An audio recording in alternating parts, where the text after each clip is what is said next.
வெண்பருத்தி நூலெடுத்து வாய் வெடிச்ச பூவெடுத்து நான் அணிஞ்சிட தொடுத்து வச்ச நடினமான மாலை இது.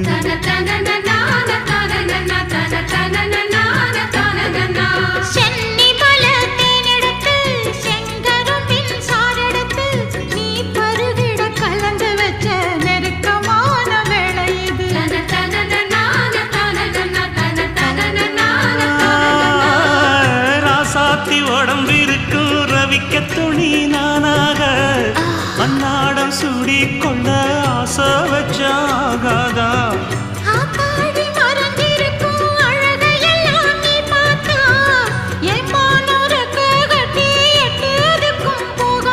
அடிச்சீனி சக்கரையே எட்டி நீயும் நிக்கிறையே நான் ஏங்கி ஏங்கி பார்க்கிறப்போ ராமி